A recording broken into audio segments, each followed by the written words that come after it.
Bonjour et bienvenue. Aujourd'hui, on va faire un petit voyage dans le temps. Un voyage pour explorer comment on a, en tant qu'humain, essayé de se comprendre les uns les autres, par-delà les frontières, les cultures, les époques. C'est un peu ça, au fond, l'histoire de l'anthropologie. Alors, pour commencer, une question qui paraît toute simple. Imaginez, quelqu'un d'une culture très différente vous sourit. Qu'est-ce que ça veut dire? C'est un signe d'amitié, de complicité? Ou alors, est-ce que c'est de la gêne, peut-être même de la défiance, qui sait? Rien que cette question, ça nous plonge au cœur du problème. Comment on déchiffre les codes des autres? Et attention, parce que les enjeux, ils ont toujours été énormes. On ne parle pas juste d'un petit malentendu. Pendant des siècles, mal interpréter un geste, un mot, ça pouvait littéralement faire la différence entre signer un traité commercial et déclencher une guerre, entre la paix et la tragédie. Comprendre l'autre, ce n'était pas juste une curiosité intellectuelle, non, c'était une question de survie. Allez, on plonge dans le grand bain, direction l'Antiquité.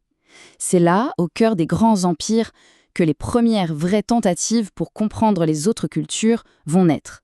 Et ce, pour deux raisons très différentes. La curiosité, bien sûr, mais aussi la nécessité de gouverner. Et notre premier grand témoin, c'est lui, Hérodote, un Grec, un exilé, qui a passé sa vie à parcourir l'immense empire perse. Mais il n'y allait pas en conquérant, non, il y allait en observateur. Il était curieux, et ce qu'il a écrit, son livre « L'Enquête », c'est tout simplement l'un des tout premiers reportages ethnographiques de l'histoire. Et regardez cette histoire incroyable qu'il raconte. L'empereur perse, Darius, fait une petite expérience. Il réunit des Grecs et des Calatis. Aux Grecs, il demande « Pour combien accepteriez-vous de manger vos pères décédés ?» Les Grecs sont horrifiés. « Jamais », répondent-ils. Ensuite, il se tourne vers les Calatis, dont la coutume est justement de manger leurs défunts parents, et leur demande « Pour combien accepteriez-vous de brûler vos pères comme le font les Grecs ?» Et là, les Calatis sont scandalisés, ils le supplient d'arrêter. Ce que Darius montre ici, c'est que la norme, c'est juste une question de perspective. C'est une leçon de relativisme culturel absolument bluffante pour l'époque. Et c'est ça le point essentiel à retenir. Dès le départ, cette connaissance de l'autre, c'est comme une pièce à deux faces. D'un côté, vous avez la sagesse d'un Darius qui se sert de cette compréhension pour bien gouverner un empire immense et divers, et de l'autre, cette même connaissance, c'est aussi une arme. Un avantage stratégique pour les espions, pour les généraux, un outil pour la conquête. Bon, on avance dans le temps. Après l'Antiquité, tout change. Le pendule de la connaissance en Europe bascule complètement. Le regard ne se tourne plus vers le monde extérieur, vers les autres peuples. Non, il se tourne vers l'intérieur, vers Dieu, vers l'âme. Et pour bien voir ce changement, comparons deux figures. D'un côté, Hérodote, avec sa curiosité insatiable pour le monde qui l'entoure. Et de l'autre, presque 1000 ans plus tard, saint Augustin. Lui, il a vu Rome se faire piller, il est traumatisé. Alors il écrit La Cité de Dieu pour dire, en gros, le monde terrestre c'est le chaos, ça n'a pas d'importance, ce qui compte c'est le salut de notre âme. Et d'un coup, le désir de savoir, ce que les latins appelaient la libido sciendi, il ne s'intéresse plus aux faits, mais à la foi. La conséquence de tout ça, c'est simple. Pendant près de 1000 ans, l'observation directe, les faits, tout ça est mis de côté. On préfère la théologie. Les récits de voyageurs, comme Hérodote, sont encore lus, oui, mais ils sont complètement déformés, transformés en légendes. Par exemple, cette histoire de fourmis géantes qui déterrent de l'or, c'était probablement une simple erreur de traduction d'un mot qui voulait dire marmotte. Mais voilà, on a préféré le mythe à la réalité. Allez, on fait un bond en avant jusqu'à la Renaissance. C'est l'âge des grandes découvertes. Et là, on a une période de choc, de collision violente entre les civilisations. Mais c'est aussi un moment où, paradoxalement, on recommence à porter un regard critique sur soi-même. Et pour comprendre cette époque, il faut regarder une année en particulier, 1492. C'est une année folle. En Espagne, c'est la fin de la Reconquista, le pays est unifié sous la bannière catholique et on expulse les Juifs. C'est un mouvement de repli, de purification si l'on veut. Et en même temps, ce même élan, cette même ferveur, pousse Christophe Colomb à partir à la conquête du monde.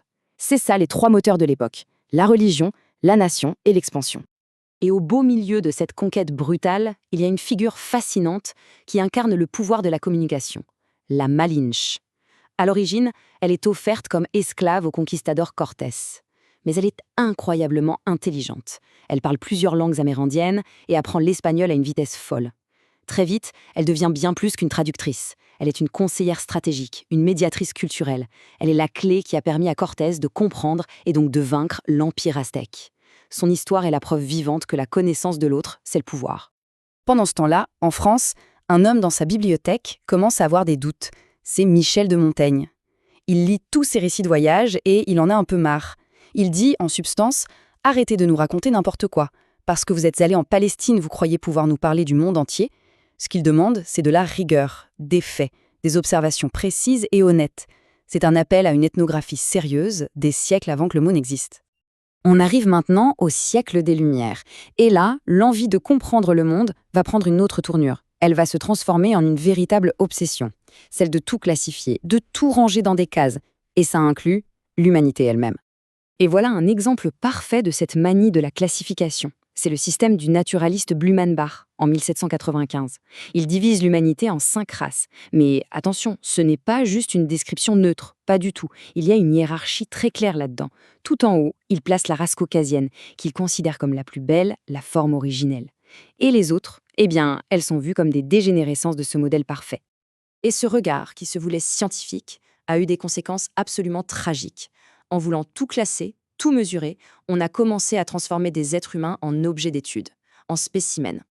L'histoire de Saartjie Baartman est peut-être la plus terrible illustration de cette déshumanisation. C'était une femme sud-africaine, emmenée en Europe au début du 19e siècle pour être exhibée comme une bête de foire, la Vénus hottentote.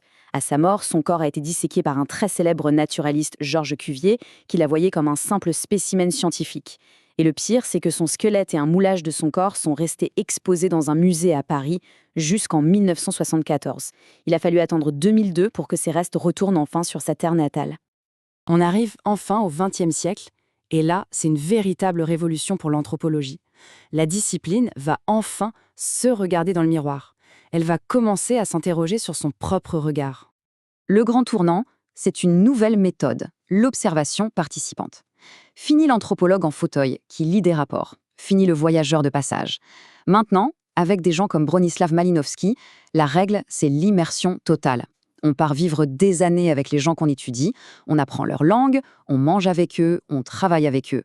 Le but, c'est de comprendre leur culture de l'intérieur, de saisir ce qu'ils appellent le point de vue de l'indigène. Et pour voir à quel point ça change tout, retournons là où Malinowski a travaillé, dans les îles Trobriand. Lui, dans les années 1910, il décrit une société où tout tourne autour des hommes, de leurs échanges économiques, de leur pouvoir. Ok. Mais 60 ans plus tard, une autre anthropologue, Annette Weiner, y retourne. Et parce que c'est une femme, elle a accès à des sphères de la société qui étaient fermées à Malinowski. Et là, qu'est-ce qu'elle découvre? Une économie parallèle entièrement gérée par les femmes, qui est tout aussi fondamentale pour le fonctionnement de cette société. C'est la preuve éclatante que la personne qui observe change complètement ce qui est observé. C'est ce qu'on appelle le tournant réflexif. C'est le moment où l'anthropologie arrête de prétendre être un miroir parfaitement objectif. Les chercheurs commencent enfin à se poser les bonnes questions. Le fait que je sois un homme ou une femme, un Européen, que je vienne d'un pays colonisateur, est-ce que ça ne change pas complètement ma façon de voir les choses? La question n'est plus seulement qui sont ces gens, mais aussi et surtout qui suis-je moi qui regarde et comment mon identité colore ce que je décris. Et au final, toute cette histoire nous ramène à une question fondamentale pour chacun d'entre nous. Quand on essaie de comprendre une autre culture, ou même juste une autre personne, qu'est-ce qu'on ne voit pas? Quels sont nos angles morts, à nous, nos préjugés? Parce que c'est peut-être ça la plus grande leçon. La quête pour comprendre les autres est au fond toujours une quête pour mieux se comprendre soi-même.